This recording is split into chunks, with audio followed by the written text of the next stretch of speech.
ASMR et j'espère que vous allez bien.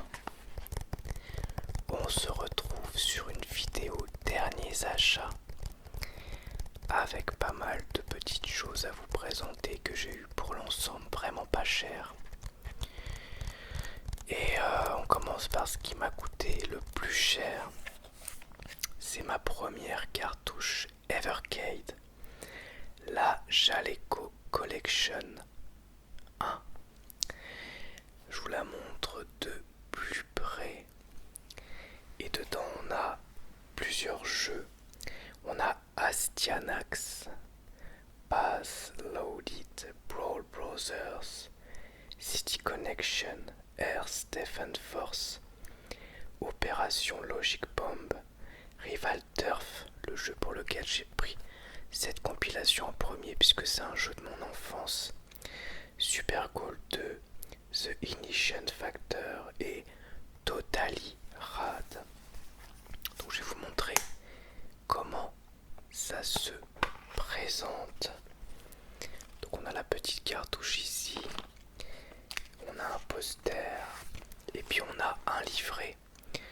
Donc ça coûte 20 € par cartouche. Ce sont des jeux sous licence. Et on a donc ce petit livret avec des images des jeux et les contrôles. Comme ça je vous montre un petit peu à quoi ressemblent les jeux. Parfait pour la Super Pocket. Celui-là il est vachement sympa. Earth Defense Force, très bien aussi, même si très dur. City Connection, je l'ai pas encore testé. Rival Turf, j'aime beaucoup. Un Street of Rage like. Ignition Factor, j'ai pas encore testé, c'est un jeu de pompier. Super Goal 2, un jeu de foot. Totally Rad, c'est un Megaman like. Et Logic Bomb, c'est un genre de shooter vu de dessus. Très sympa. Très très très cool. Hop. Donc 20 € pour cette première cartouche. Après j'en achèterai de temps à autre la Jaleco Collection 1. Ensuite des Blu-ray pour, alors j'allais dire pour, ouais c'est pour 2 €, 2 € pièce via Le Bon Coin. Eden Lake que j'ai beaucoup aimé, alors je l'avais vu en streaming sur Shadows et j'ai adoré. C'est un survival où on a un couple dans la cambrousse, dans la campagne, et ils se font embêter par un groupe de jeunes un peu Kaira de la campagne. Sauf que ça dégénère. Et le film est un très bon survival. Avec notamment, oh c'est marrant qu'il l'ait pas mis sur la jaquette, on le voit pas, mais c'est écrit ici Michael Fassbender. Et vraiment le film est super. Alors il est aussi très violent, il est interdit aux moins de 16 ans et ça se justifie parce qu'il y a des passages vraiment hardcore. Mais il y a une vraie tension et j'ai beaucoup aimé le film. Eden Lake, si vous aimez les films d'horreur, je vous le recommande. Ensuite aussi pour 2 € via Le Bon Coin, Les Châtiments. Un film d'horreur que le gars m'a conseillé. C'était les 2 seuls Blu-ray d'horreur qu'il avait. Il m'a dit si vous avez aimé le film Silent Hill, je vous le recommande. Il était super sympa d'ailleurs le gars. Je vais vous montrer après, j'ai trouvé des petites pépites en cinéma d'horreur en DVD. Puisqu'il allait chercher des films dans son grenier. Et donc je ne connais pas du tout les châtiments, je vais vous lire le synopsis. Des nuages de sauterelles, l'eau des rivières subitement transformée en sang, des pluies de feu. Êtes-vous prêt à affronter les châtiments?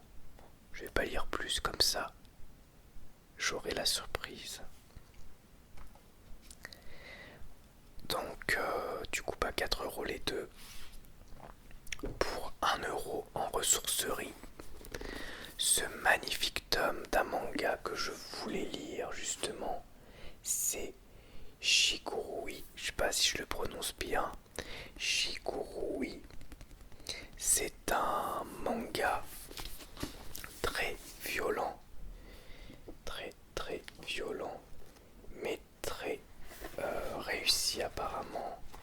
Bon, je vais enlever le bandeau publicitaire parce que ça sert à rien, j'en veux pas. Ça, je vais vous montrer la jaquette. Voilà, la jaquette. Et vous montrer des dessins. Et il y a des scènes extrêmement violentes dedans. La couverture est spéciale. Alors, je peux pas tout vous montrer. Je vous montre quand même un autre dessin. L'édition est magnifique, hein. Elle est grand format, c'est genre la taille d'une Perfect Edition. Son prix de base, qui était pas très cher d'ailleurs, est de 10 €. Je trouve que c'est pas trop cher, 10 € pour une belle édition comme ça. Et moi je l'ai eu à 1 € en ressourcerie. Et c'est une série en 10 tomes. Donc c'est pas trop long en plus. Au 6 de l'ère Kanei, début de la période d'Edo, au château de Suruga. Condamnés à combattre par une terrifiante fatalité, deux épéistes aussi beaux qu'implacables s'affrontent dans un tournoi tabou allant à l'encontre des lois de ce monde. Ici commence le plus cruel et brutal des récits historiques. Très sympa. Encore un manga trouvé pour 1 €. Alors il y avait aussi le volume 2, mais le volume 2 était abîmé donc je l'ai pas pris. C'est un manga en 3 volumes qui s'appelle Le fleuve Shinano. Le fleuve Shinano. Très belle édition aussi. Je vais vous montrer des dessins. C'est de Kazuo Kamimura et de Hideo Okazaki. Et j'ai pas dit pour Shigurui, c'est de Norio Nanjo et Takayuki Yamaguchi. Je vais vous montrer un autre dessin. J'aime beaucoup. Et je vais vous lire le synopsis. Le fleuve Shinano, vaste représentation au romantisme échevelé des amours et des désirs sensuels de la jeune et jolie Yukie Takano, avec pour toile de fond les années agitées de l'ère Showa, 1925 à 1989. Porteuse du noir secret de son origine, Yukie va vivre au plus près de ses sentiments et de sa sensualité, comme en rébellion contre la morale sévère de l'époque, dans les bras des hommes qu'elle rencontrera en quête de cette chimère qui est l'amour véritable. Même si le prix à payer est la cruauté amoureuse et les ravages qu'elle opère auprès de chacun de ceux qu'elle a aimés. On termine avec la bande dessinée. Une BD de mon enfance. Ça fait un moment que je voulais en trouver. 1 €. C'est Kid Paddle. Si ça vous intéresse, j'en lirai des pages avec vous. Kid Paddle. Et c'est l'album Dark. J'adore. Donc Kid Paddle, si vous connaissez pas, c'est un gamin qui martyrise un peu sa sœur qui est fan de jeux vidéo. Il est tout le temps à la salle d'arcade. Il a une imagination débordante. Et il y a beaucoup de références, notamment à la culture entre guillemets geek. Je peux vous montrer un peu des dessins. C'est de Mida, mais je pense qu'aujourd'hui Kid Paddle c'est assez culte. Voilà, donc je l'ai eu pour 1€. C'est le 10e volume et d'ailleurs je le trouve très joli. La couverture est très belle. Ensuite les DVD. Alors là, je les ai payés 1€ pièce. Un peu moins parce qu'en fait il m'en a offert dans le lot. Alors attendez, ouais, je vais commencer par ça. Donc déjà il y a tout ça, c'est les Master of Horrors, qui est une série d'anthologie avec donc des épisodes qui sont comme des mini-films de 1 heure. Si je dis pas de bêtises, que je n'ai pas encore vu, mais je connais de réputation.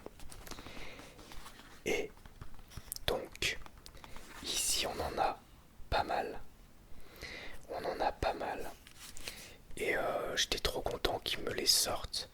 Parce que ça vaut un petit peu d'argent. J'en dis bon, ça se trouve quand même relativement facilement. Mais les DVD coûtent quand même quelques euros.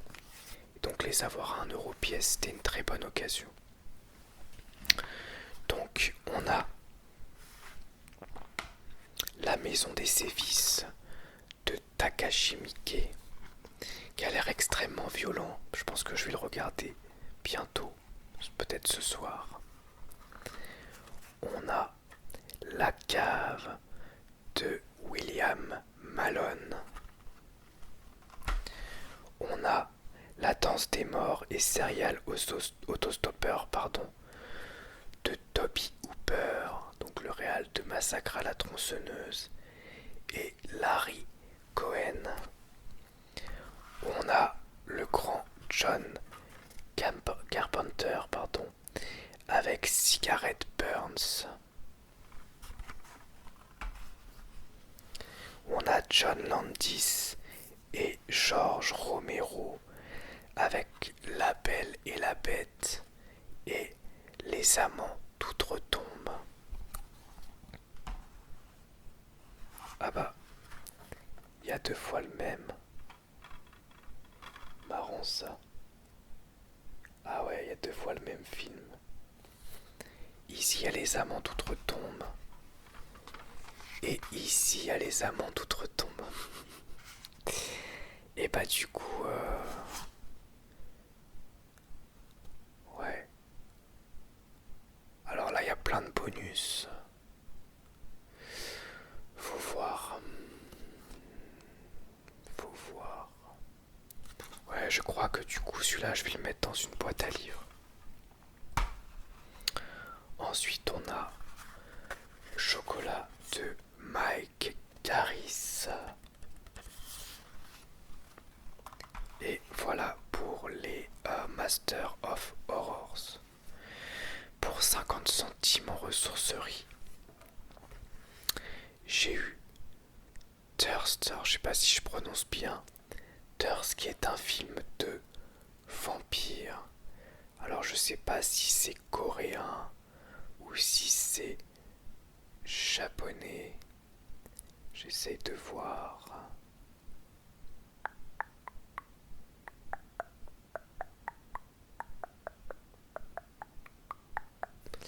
Comme ça, je dirais coréen. Ah oui, c'est de Park Chan-wook, donc c'est coréen. Thirst. Ok. Et Invisible Target, qui est un film d'action hongkongais. Et apparemment, c'est vachement réussi. Donc ça me faisait carrément envie. Et d'ailleurs, en parlant de films d'action hongkongais, je vais vous parler prochainement dans une vidéo ciné de City of Darkness que j'ai beaucoup aimé. Vraiment très bien. Ok. Donc 50 centimes pour ces deux-là. Ensuite, dans les films à 1 euro, alors celui-là il me l'a donné, je l'ai pas payé. Chronos de Guillermo del Toro. Un film de vampire moderne et passionnant. Variety. La dernière maison. Sur la gauche, le remake, la version longue non censurée. Film que j'avais vu sur Netflix, je crois qu'il y est plus, et que j'avais adoré. J'avais beaucoup aimé ce film. Et donc, c'est trop bien. Et il est neuf. Ça fait plaisir. 1 euro.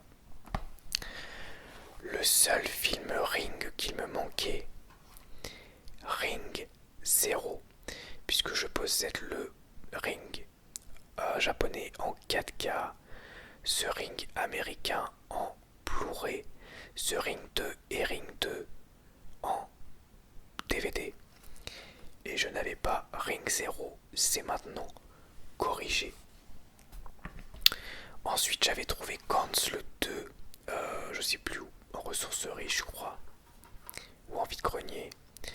Et bien là, j'ai trouvé le premier film Gantz, film live, Gantz au commencement.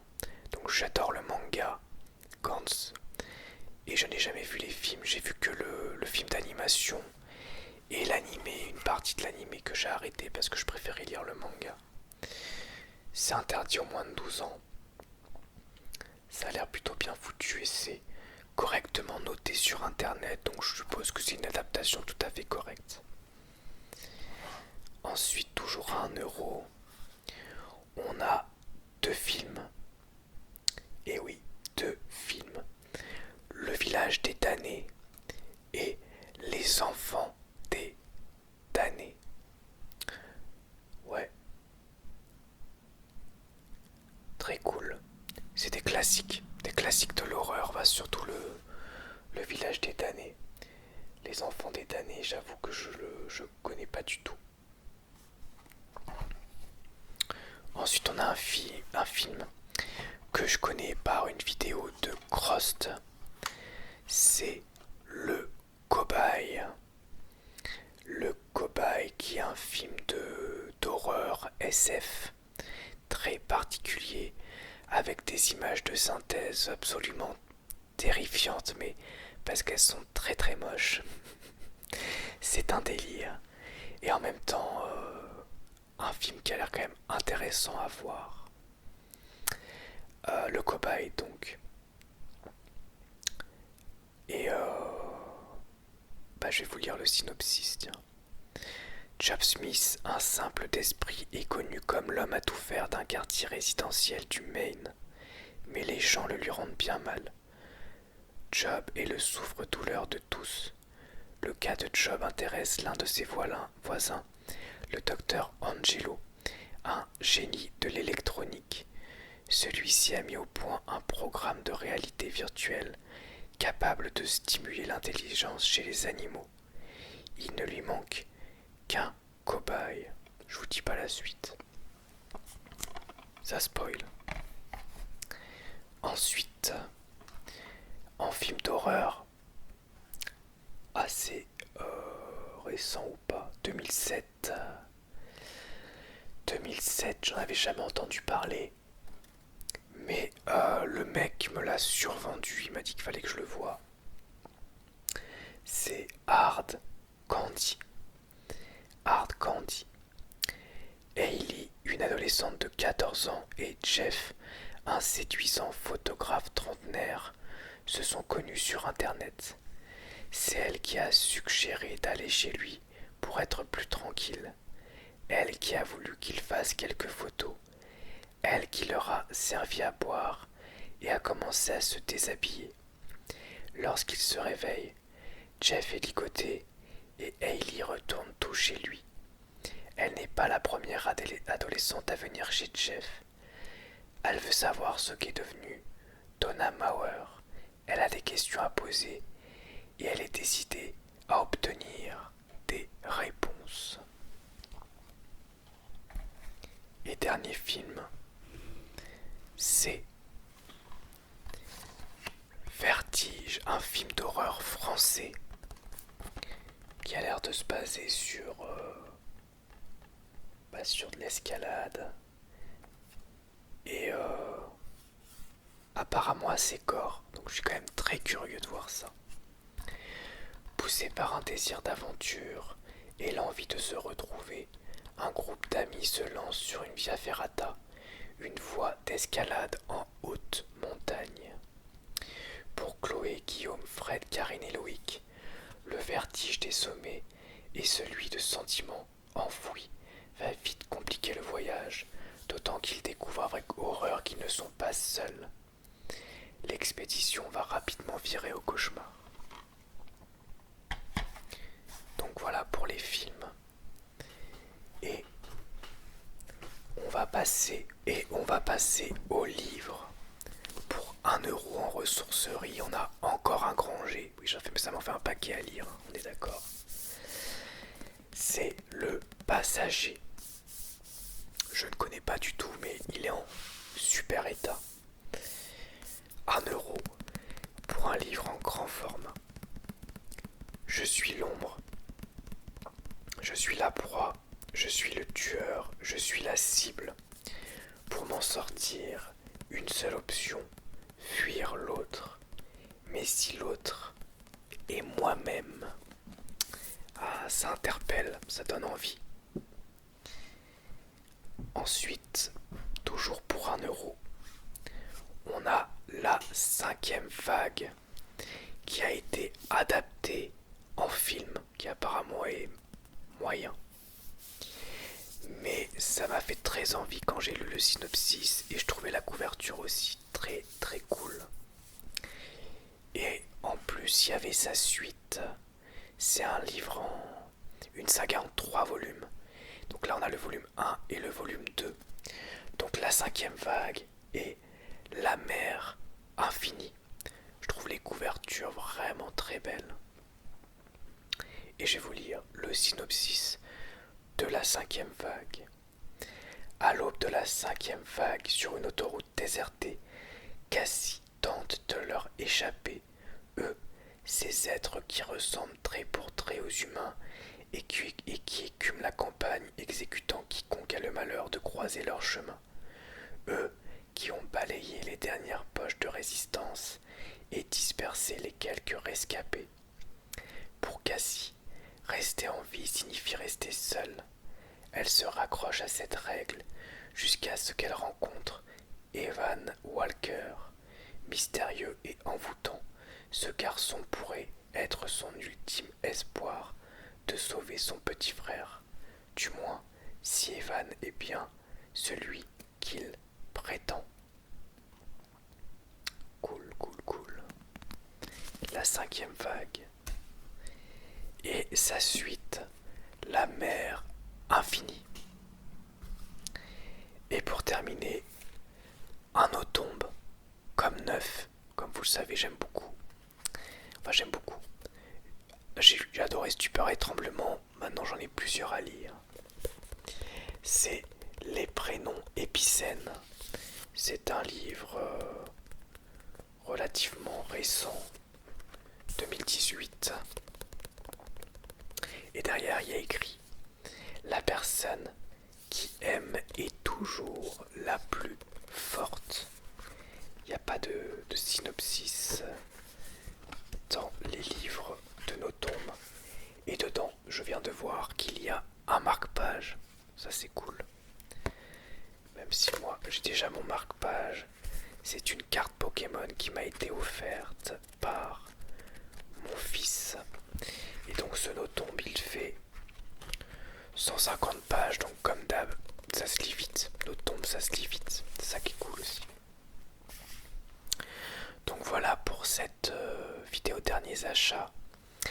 J'espère en tout cas que ça vous aura plu. Et je vous dis à bientôt pour une nouvelle vidéo ASMR. Au revoir, merci à tous.